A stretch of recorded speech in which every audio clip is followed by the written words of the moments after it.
ela tem uma energia cinética de rotação. Tá? Vocês devem ter visto em fenômenos mecânicos como funciona o sistema, como funciona para calcular o momento de inércia. Eu não vou lembrar de vocês não, porque a gente já perdeu bastante tempo, mas ele essencialmente seria o seguinte, a massa m1 vezes essa distância ao quadrado, d1 ao quadrado, mais a massa m2 vezes a distância até o ponto de rotação ao quadrado. E aí a energia cinética de rotação, se eu chamo esse aqui de plano XY, tá? A energia cinética de rotação em torno do plano XY é 1/2 de m, a velocidade com que esse ângulo está girando aqui, a velocidade angular ao quadrado. Isso é uma expressão que você vê lá em fenômenos mecânicos, uma barra girando em torno de um eixo. Bom, se eu agora fizer a média, o que eu espero encontrar para essa energia? O que a gente fez quando a gente tirou a média da energia cinética do centro de massa, lá da direção X? O que eu associei a isso? Para cada direção do centro de massa, eu associava quanto de energia térmica? 1/2 de kT. Então, lembra assim, olha, eu tinha falado para vocês, olha, a energia cinética na direção X, ó, é 1/2 de kT. A energia cinética média na direção Y é 1/2 de kT. E a energia cinética na direção Z é 1/2 de kT. Quando a gente soma, a gente acha que a energia cinética total é 3/2 de kT. Então, aqui, de novo, a energia vai se distribuir uniformemente. Isso aqui, ó, é 1/2 de kT. Então, o cara o centro de massa está andando em 3 dimensões. 3/2 de kT. Agora, a barra está girando ao longo do plano XY, mais 1/2 de kT. Aí tem energia. A energia ela tem que se distribuir uniformemente pelo movimento. Então, eu tenho 3/2 de kT, está para a parte do centro de massa. Agora eu tenho mais 1/2 de kT para a energia de rotação da molécula no plano XY. Essa é a única rotação que a molécula vai poder fazer? Não, ela ainda pode fazer assim, ó, ao longo do plano YZ. Então, qual é a energia total que a minha molécula pode fazer? Tem.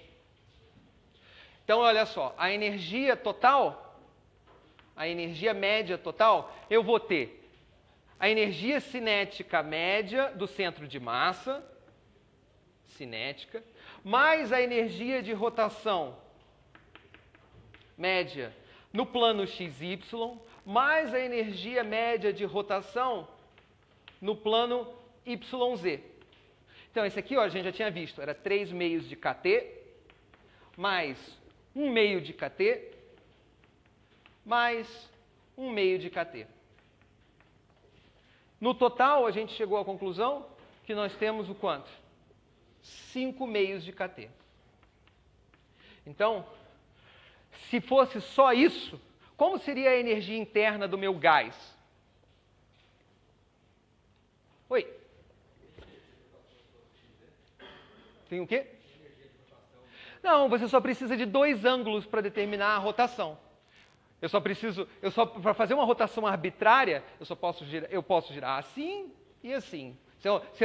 Qualquer combinação dessas duas coisas me dá qualquer rotação. Está entendendo? Então eu dividi em 2 pedaços por conveniência. Tudo bem? Então, qual seria então a minha energia interna agora? A minha energia interna, se o meu gás fosse esse, a minha energia interna não seria mais 3/2, N 3/2 de kT. Seria o quê? N 5/2 de kT. Tá certo? Tudo bem? Tudo bem? Bom, vamos ver agora se é só isso que a molécula pode fazer. É só isso que ela pode fazer? Girar e o centro de massa? Não, exatamente. O que acontece? A ligação química tem uma distância que ela é a preferida dela, que ela gosta, que é a distância que minimiza a energia. Então, se eu fizer um gráfico aqui, olha. Se eu fizer um gráfico, tá certo?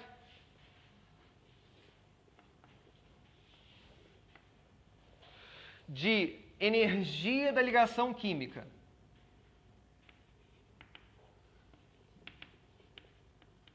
Tem um lugar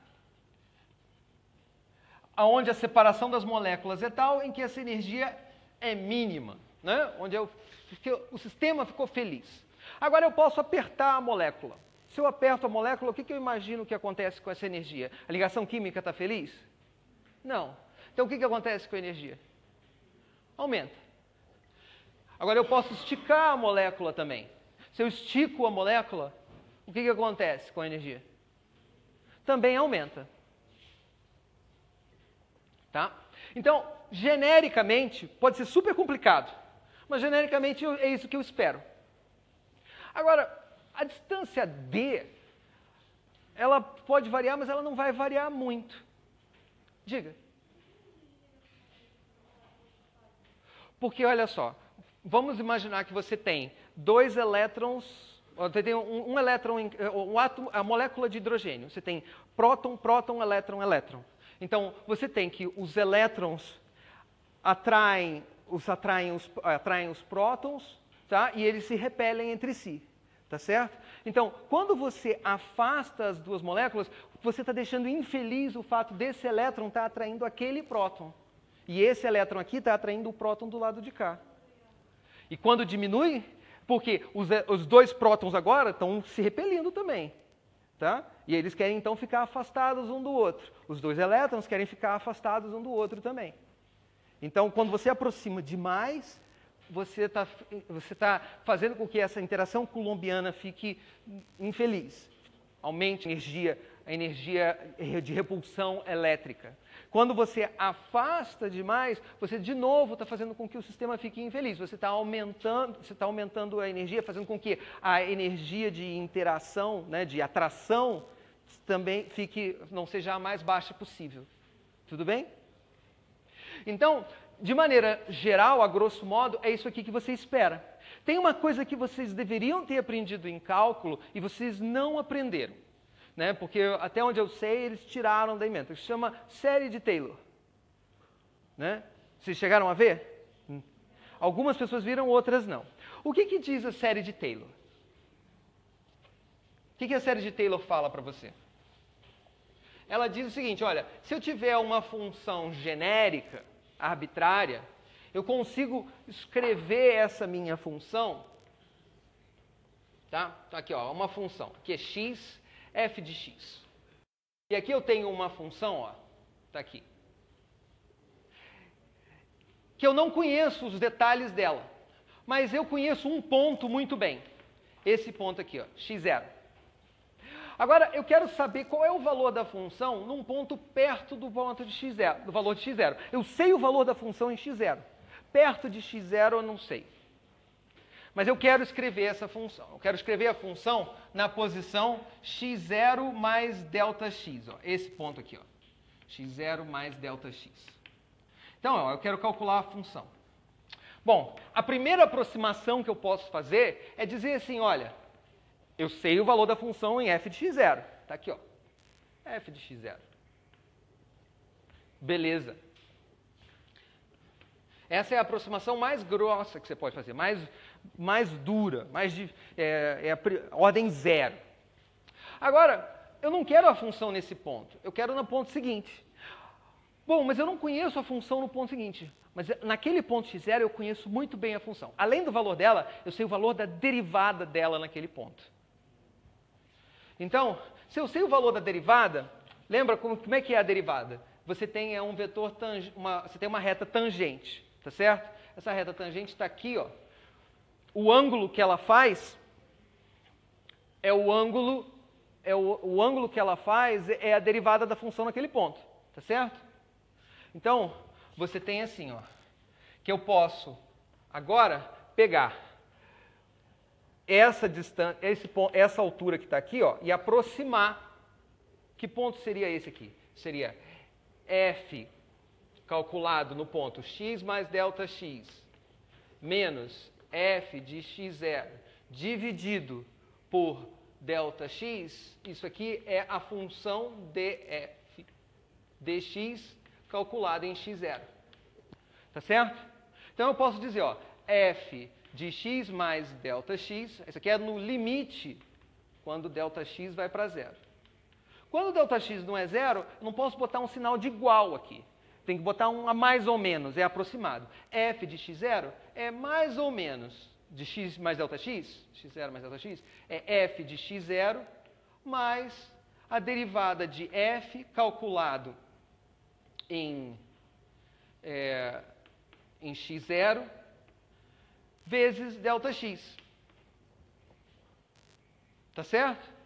Então, essa aqui é uma outra aproximação para esse ponto que está aqui, ó. Eu cheguei no valor correto da função nesse ponto? Ainda não. Se você pegar o seu livro de cálculo, ele vai dizer que você tem que ir para a derivada seguinte. Então, ele vai dizer, ó, a função nesse ponto vai ser a função no ponto x0 mais a derivada na função calculada no ponto x0 vezes a distância do ponto que você conhece a função até o valor de x0, que deu x, mais 1 sobre 2 fatorial da derivada segunda da função calculada em x0 ΔX ao quadrado, e aí vai toda a vida. Se a função for contínua, eu posso ir para pontos bem longe daquele x0 e eu mesmo assim consigo escrever a função dessa forma. Por que isso é interessante para a gente aqui nesse problema? Porque eu não sei a forma como a ligação química, a energia da ligação química muda. Né? A energia do sistema muda quando eu mudo essa distância. Mas eu sei que isso aqui é um mínimo. Se isso é um mínimo, o que você lembra sobre a derivada? Isso aqui é uma função. Né? Então, se isso aqui é um mínimo, o que você lembra sobre mínimos? A primeira derivada é zero. E a segunda derivada, como é que ela é? Não.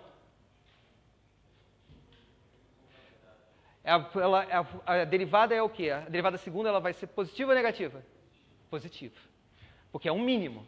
Então, o que eu posso escrever para mim é o seguinte, olha, essa função aqui, ó, ela pode ser uma função muito complicada da distância. Essa v pode ser uma função, mas ela vai ter um valor, que é o valor constante aqui, o d, mais agora a primeira derivada dv deixa eu chamar essa distância aqui de x, dx, ΔX, mais 1/2 da segunda derivada dv dx2, dx2. Mas eu sei que a primeira derivada é zero, porque isso aqui é um mínimo. Isso aqui é uma constante, também não me interessa muito. Agora, a segunda derivada deu um número positivo, 1/2. 1/2 de d2v dx2, dx quadrado. Dx quadrado é o quanto? Dx quadrado é o que é? Não é é o quadrado da distância do quão infeliz está a ligação química, tá certo? É quanto eu empurrei, eu comprimi a molécula ou quanto eu estiquei a molécula. Então, a grosso modo, eu posso chamar isso aqui de um número que eu não conheço, que eu vou chamar de K. E eu encontrei que a energia potencial da ligação química, eu vou escrever assim como 1/2 de kx quadrado, ou ΔX ao quadrado. ΔX é o deslocamento em relação ao equilíbrio, a posição que minimiza o potencial, a ligação química, a energia da ligação química. Alguém já viu essa expressão em algum lugar? Aonde? Oi? 1/2 de kx2. A energia do quê? De uma mola, não é isso? Então, em boa aproximação, quando a deformação da molécula não é nem muito grande, nem muito pequena, quando você não está fazendo uma violência muito grande, eu posso aproximar o problema do movimento do átomo, da molécula ali, diatômica, como o problema de uma mola. O valor da constante de mola, o K, vai depender do microscópico, da ligação química. Mas isso não me interessa. A única coisa que me interessa é que isso é um número positivo. E eu sei que tem que ser positivo porque é um mínimo do potencial. Então agora a gente dá uma parada num segundo e vamos resolver o problema do oscilador harmônico. O problema de uma mola. A lei de Hooke fala para a gente o seguinte. A lei de Hooke diz que se eu pegar uma massa, tem aqui um corpo, tem massa M, aqui eu tenho uma parede rígida e aqui eu coloco uma mola. Tá certo? A massa, o corpo desloca sem atrito sobre a superfície. A lei de Hooke diz para a gente que a força elástica é igual a menos K em relação ao quê? Se essa aqui é a posição em que a mola não está nem esticada nem comprimida, isso aqui é a distância de referência, D. Quando eu desloco o corpo um pouquinho, vamos lá, vamos imaginar que eu comprimi a mola, então agora o corpo está aqui, existe uma diferença, tá certo? Entre a posição em que a mola está sem ser comprimida e a posição em que a mola está comprimida. Essa diferença aqui, ó, eu vou chamar de ΔX. Para eu não ficar carregando esse ΔX, delta, eu vou apagar e vou escrever só X. Isso aqui é o que vocês viram. Então, mas o ΔX, ou esse X, é simplesmente essa distância. A distância entre a posição de equilíbrio e a posição aonde está o corpo. Tá certo? Entenderam o que eu falei? Então, agora a gente vai usar a segunda lei de Newton. A segunda lei de Newton diz pra gente, ó, que m d2x dt2 é igual a menos kx. Força igual a massa vezes aceleração. E agora, eu posso passar a massa para o lado de cá, e aí nós escrevemos essa equação. Essa é uma equação chamada uma equação diferencial. Por que ela é? Porque ela é uma função, a função x de t, onde x de t é a posição em relação ao equilíbrio do corpo em função do tempo. Tem um instante em que está lá no meio, não está nem comprimido nem dilatada a mola. Tem outro instante em que a mola está dilatada, o x é positivo. Tem outro em que a mola foi comprimida, o x é negativo. Tá certo? Então, essa aqui é uma equação diferencial x de t. E o que ela diz para mim? Eu preciso de uma função x de t, tal que x de t, quando eu derivar essa função duas vezes, eu acho a mesma função vezes uma constante negativa. Você conhece alguma função que faça isso? Qual?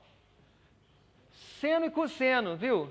Seno e cosseno. Se eu derivo a primeira vez, o seno, eu acho cosseno. Se eu derivo a segunda vez, eu tenho que derivar o cosseno, que eu acho, então, menos seno. Então, a função seno e a função cosseno resolvem para a gente. Então, ó, a solução dessa equação diferencial é simplesmente que x de t é igual a um número, que eu não sei quem é, vezes cosseno de outro número, vezes o tempo. Se você pegar essa forma genérica e jogar aqui dentro, resolve. Se eu derivar a primeira vez, eu acho as constantes saem para fora. A morre dos dois lados. Aparece um A aqui, aparece um A do lado de cá. Se eu derivo a primeira vez, o cosseno vira menos seno. Se eu derivo a segunda vez, vira menos cosseno de novo. Do lado de cá eu tenho menos um número cosseno. Tá? Vou substituir. Deixa eu fazer devagarzinho para ver se para ninguém se perder. Se eu fizer. Então, vou derivar a primeira vez. D cosseno de ômega t dt. Eu achei A menos seno de ômega t, só que aconteceu alguma coisa aqui dentro. O que acontece com o cara dentro do seno? Eu tenho que usar a regra da cadeia, não tem? E aí o ômega, né, o W aqui, ele sai para fora. Vai ficar um ômega aqui, vezes ômega. Agora eu vou derivar de novo. A constante não acontece nada com ela. Derivada segunda ddt de cosseno de ômega t. Eu vou derivar de novo, menos a. Agora é a derivada do seno. Quanto dá a derivada do seno? Cosseno. Vou encontrar menos a cosseno de ômega t. Só que agora eu tinha um W, um ômega ali do lado de fora. Tem que aparecer mais um, não tem? Parece um segundo ômega ao quadrado aqui. Tá bom? Então agora vamos substituir isso dentro da nossa equação. A nossa equação diz o seguinte: tome a derivada segunda da função. Tomamos menos a cosseno de ômega t vezes ômega ao quadrado. Isso tem que ser igual a menos k sobre m, a função, a cosseno de ômega t. Então, olha, o a cancela com a, o cosseno cancela com cosseno, e o menos cancela com esse menos, e aí nós chegamos à conclusão que o ômega tem que ser quanto? Raiz de k sobre m. Tá certo? Agora, essa é a solução mais geral que eu podia ter para o meu problema? Não, não é a solução mais geral. Porque quando t é igual a zero, ela me diz, ele está me forçando, essa solução está me forçando a dizer que o corpo estava parado na posição A. Está vendo? Quando o tempo é zero, cosseno fica cosseno de zero, que é 1, e a posição no tempo zero é A. Então o corpo começa na posição A.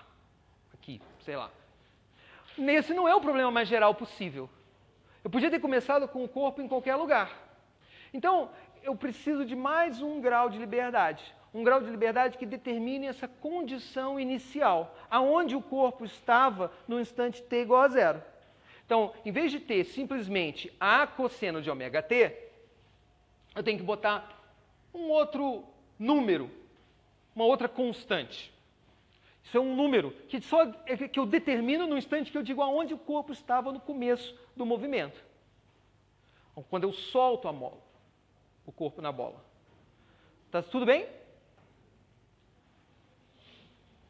Então, no instante em que você solta a mola, cosseno de φ vezes a, que é chamada de amplitude, te diz aonde o corpo estava. Essa é a condição inicial. Tá? Então, a forma mais geral que eu tenho para a minha solução é essa daqui.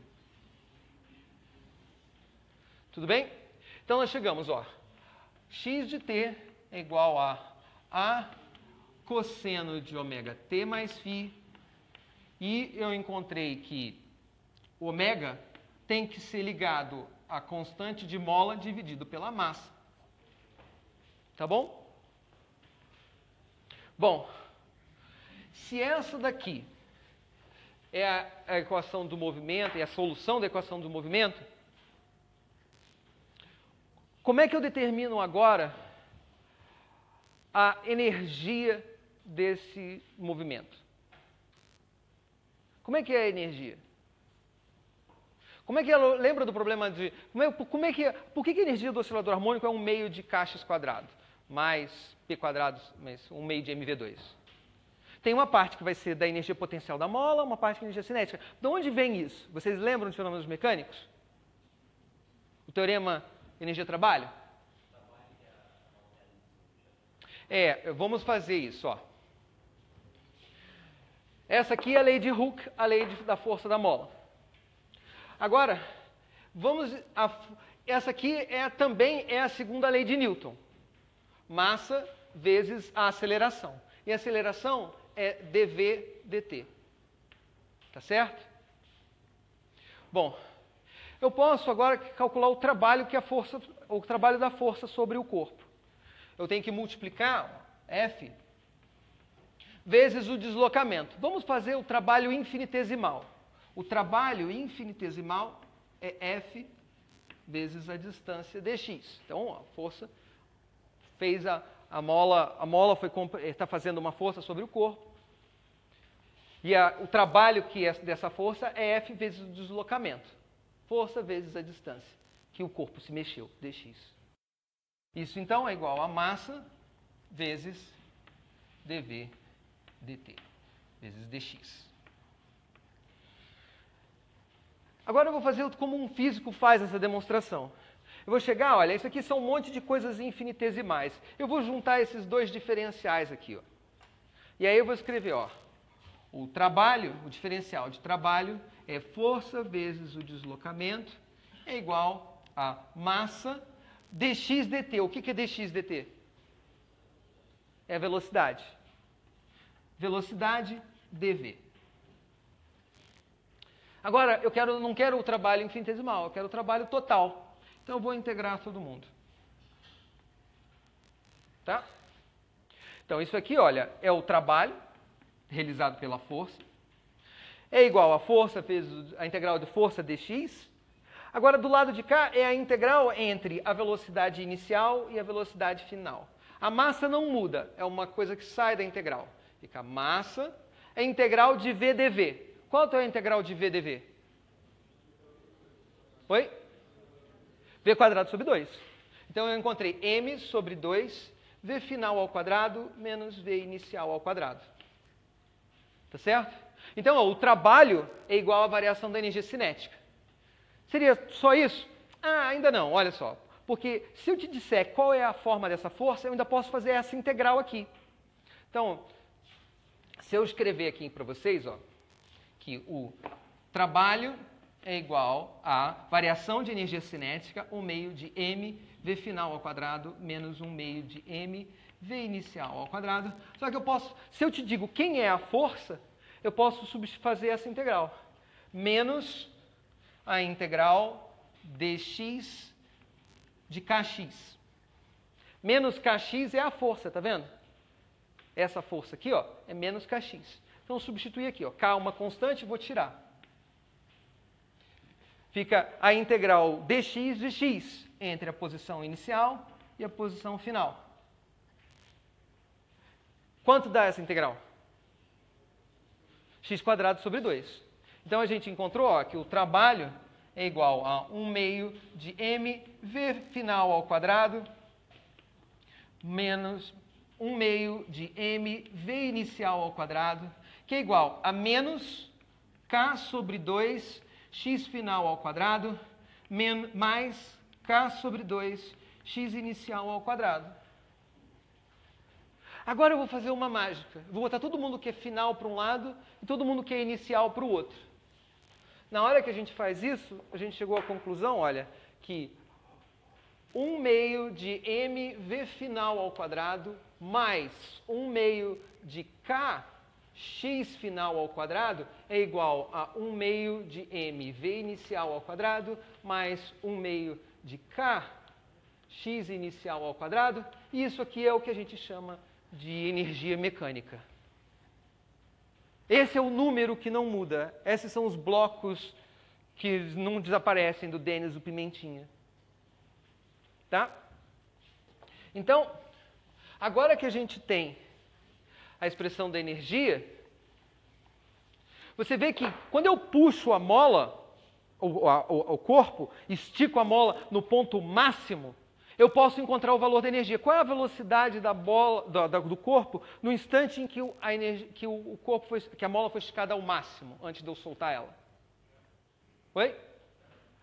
A energia, a velocidade é zero. A energia potencial, a energia cinética é realmente zero. Mas toda a energia está em forma de energia potencial, que é esse cara que está aqui, ó. Então, se eu chegar e quiser calcular a energia, eu tenho várias maneiras. Eu posso pegar, esticar o corpo ao máximo, a mola ao máximo, e dizer que o corpo, eu estou olhando naquele instante. Qual é a posição máxima que essa função aqui pode obter? Qual o valor máximo que ela pode obter? O cosseno pode ser 1, É o máximo que ele pode ser. Então, a posição máxima é A, é a amplitude do movimento. Então, a energia ó, seria 1/2 de K ao quadrado. Agora eu solto. Tem um instante em que aí o corpo começa a andar. Tem um instante em que ele está passando exatamente pela posição 0. No instante que ele está passando pela posição 0, qual é a energia potencial dele naquele instante? 0, porque a mola não está nem esticada nem comprimida. Mas ali é a posição onde ele tem o quê? Velocidade máxima. Tá certo? Então, se eu fizer a conta, eu posso agora encontrar a velocidade máxima como sendo 1/2 de m velocidade máxima ao quadrado. Tá vendo? E assim eu descobri a velocidade máxima sem ter que fazer conta nenhuma.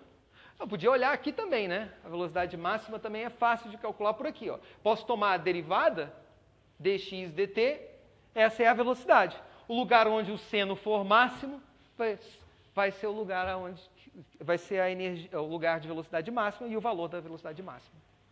Tá certo? Seno de A ômega. Beleza. Então, isso daqui ó, é a energia. Como é que ela varia no tempo, então? A energia total varia no tempo? Não. Agora, a energia potencial e a energia cinética variam no tempo. Tá certo? Então, se eu fizer um gráfico aqui, olha, em função do tempo, ó, energia potencial.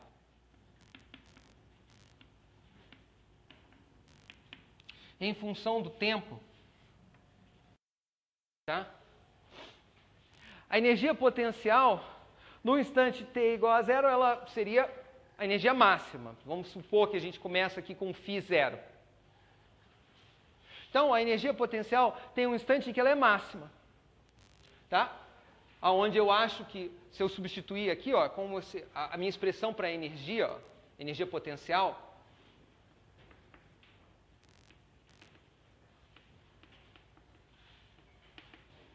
ela é 1/2 de kx², ou seja, é a² cosseno ao quadrado.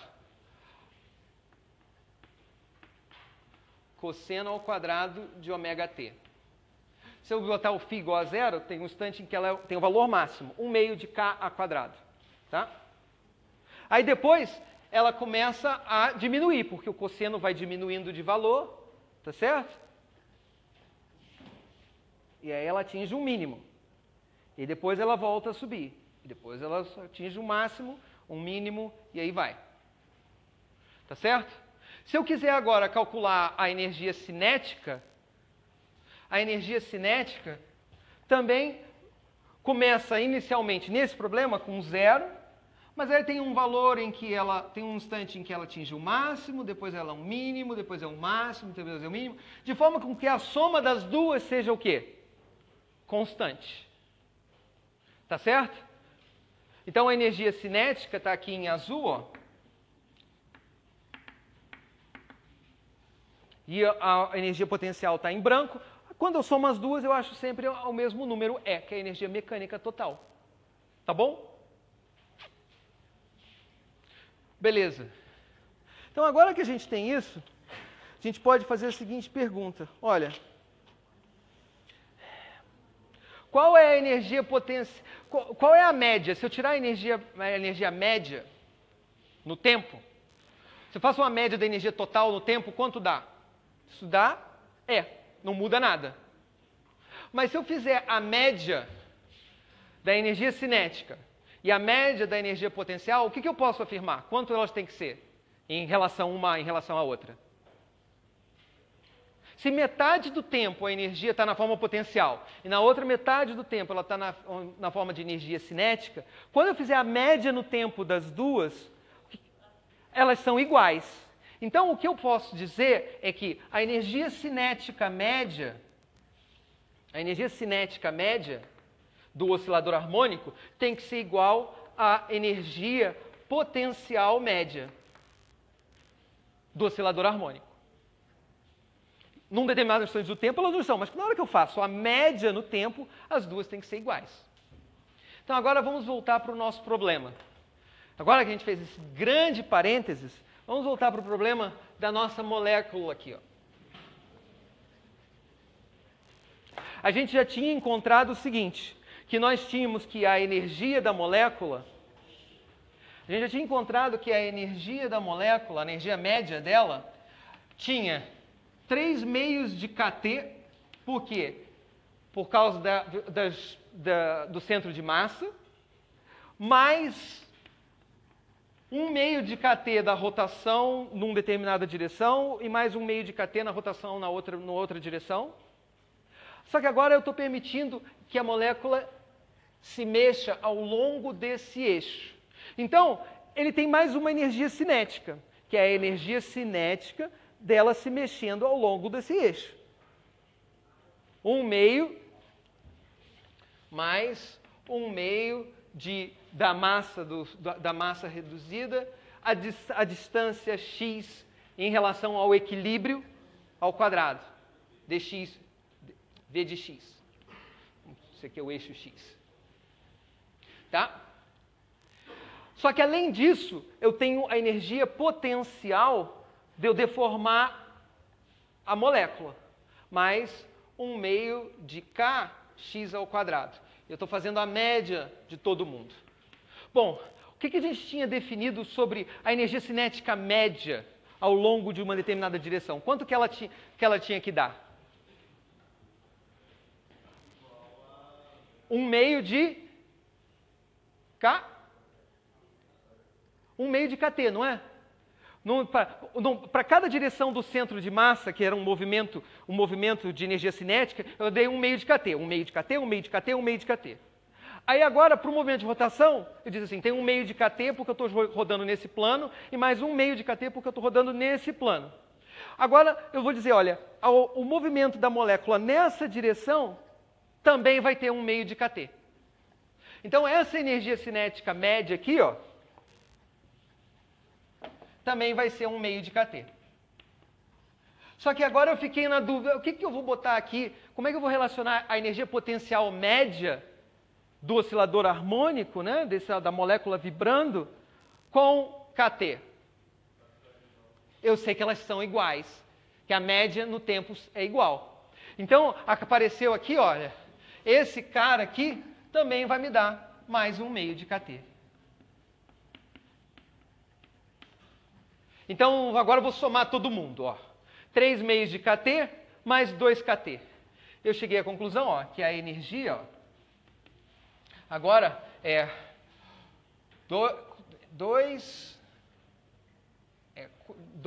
4, 7, né? 7 meios de kT. Tá certo? Isso, 7 meios de kT. Então, olha, é a energia do centro de massa, a energia de rotação, e aqui é a energia de rotação. Uma parte que é cinética e uma parte que é potencial. Como é que então seria a energia interna? Bom, a energia interna já não seria mais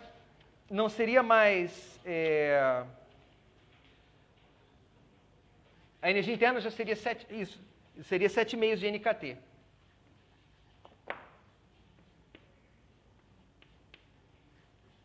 Tá bom? Fala. Isso para os gases diatômicos. Agora, vamos voltar no problema da nossa expansão e compressão adiabática. Porque o que falava a nossa compressão adiabática?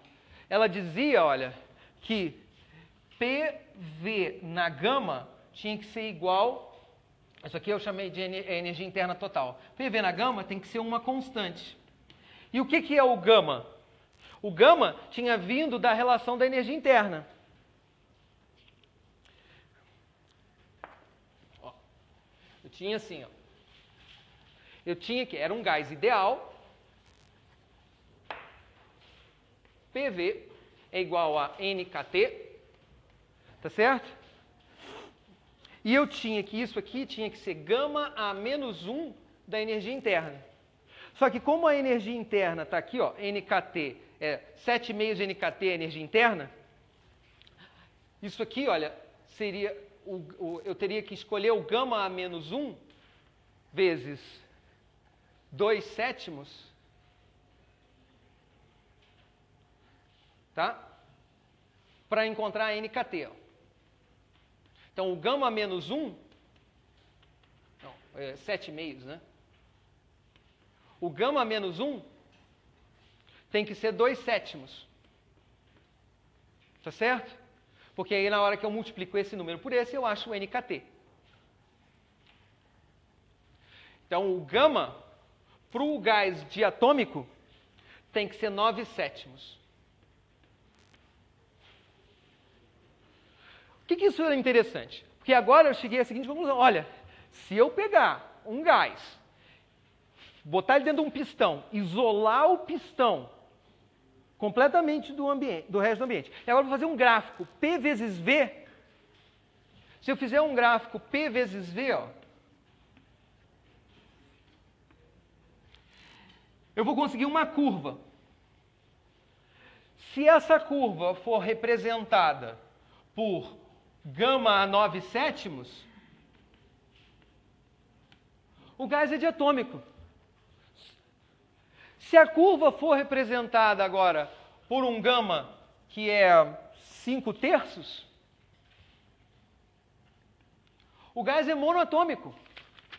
E eu não fiz mais nada, eu fiz apenas um gráfico, eu fui lá para o laboratório, que nem vocês foram hoje, e fiz a compressão lá daquela seringa. E fiz o gráfico. Tá? Então, ó, se a gente chegar agora e for para o laboratório e encontrar que um gama de 5/3, nós achamos que é 1,666, se essa curva for descrita por essa expressão, P vezes V na gama é igual a constante, então é um gás monoatômico. Se gama for 9/7, que é 1,285, tá? É um gás diatômico. Aí você chega à conclusão, que legal, resolvemos tudo, né? O problema é que a vida é um pouco mais complicada que isso. Deixa eu fazer uma tabelinha aqui para vocês.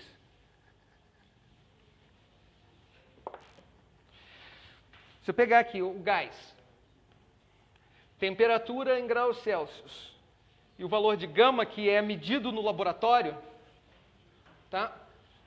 Aí você tem o gás aqui, por exemplo, gás hélio. Gás hélio a menos 180 graus.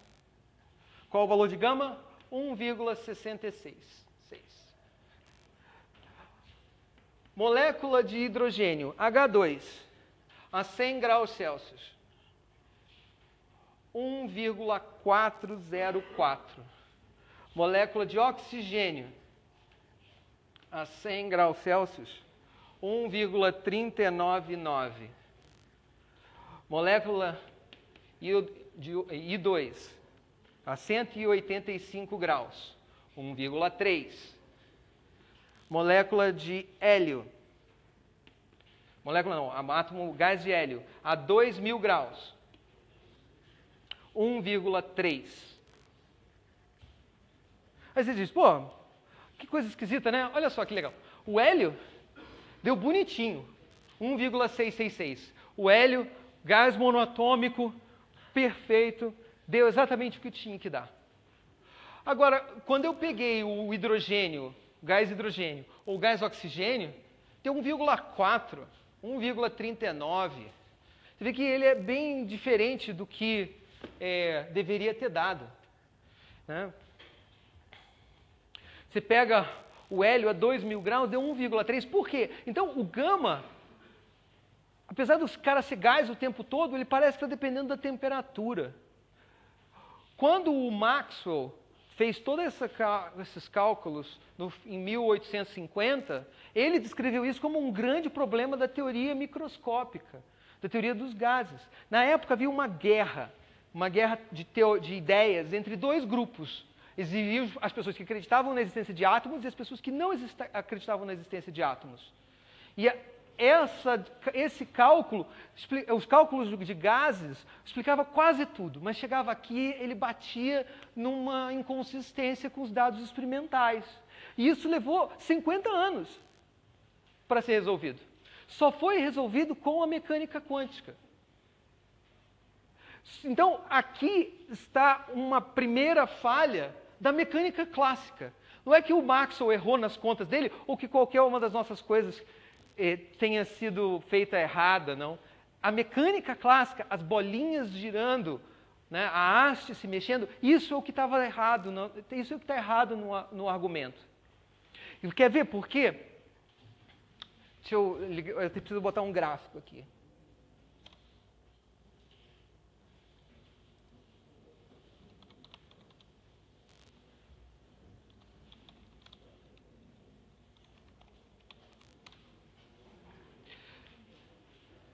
O que é esse 1/4 aqui? O que é 1,4? A gente achou 5/3 e 9/7. Esse 5/3 e 9/7, ele veio de onde? Ele veio da nossa energia, tá certo? A gente tinha assim, olha, a energia interna era N vezes o número de kTs. E o kTs que a gente tinha era 3/2 do centro de massa, mais 1 kT das rotações e mais 1 kT que estava vindo da energia de vibração. Energia de vibração, parte cinética.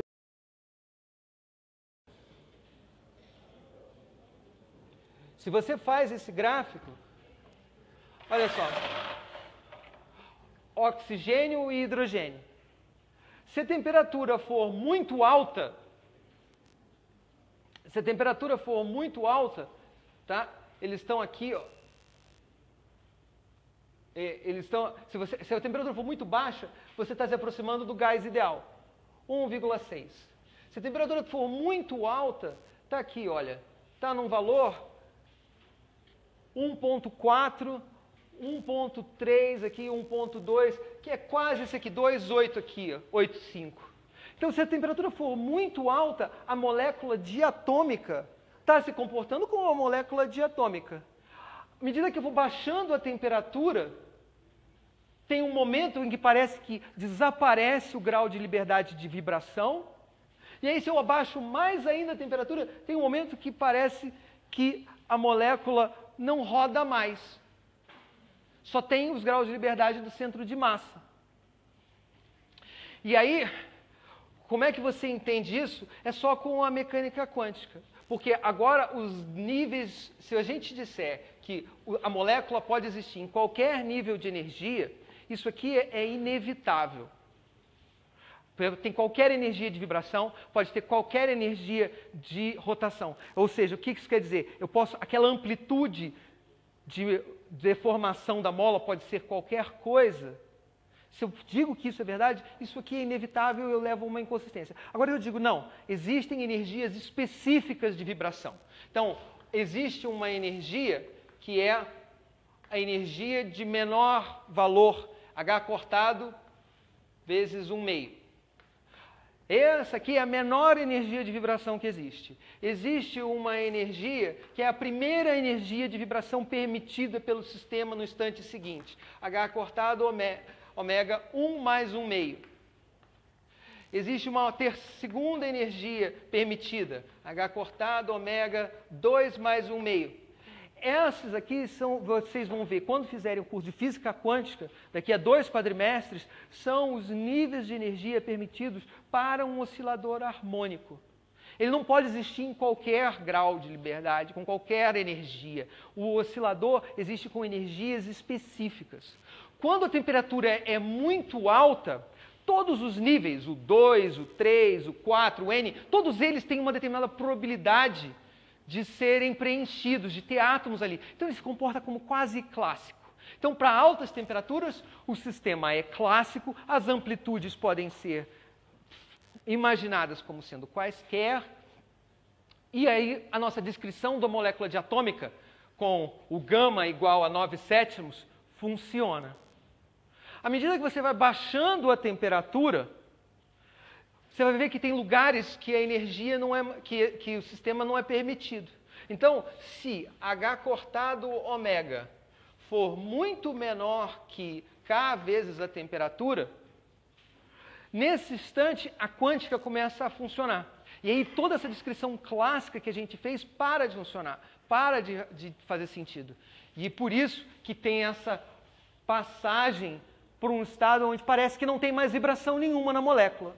Não é que ela não vibra, ela continua vibrando. Vocês vão ver o princípio de incerteza de Heisenberg. Eles vão se comportar como clássicos e passam a ser descritos pela mecânica quântica. Tá? Então, a partir daquele problema lá do pistão e do gás, a gente acabou de descobrir coisas muito fundamentais sobre a matéria. Tá? Essa aqui é o mote, né? É a motivação para você fazer termodinâmica. Termodinâmica, muitas vezes, é chato. Porque, é PV igual a nRT, é PV na gama igual a constante. Parece que não é nada. Não, são leis profundas que descrevem o mundo macroscópico. E através desse comportamento macroscópico, a gente consegue inferir coisas muito fundamentais sobre o mundo microscópico. Tá bom? Beleza. Então, agora a gente faz a provinha.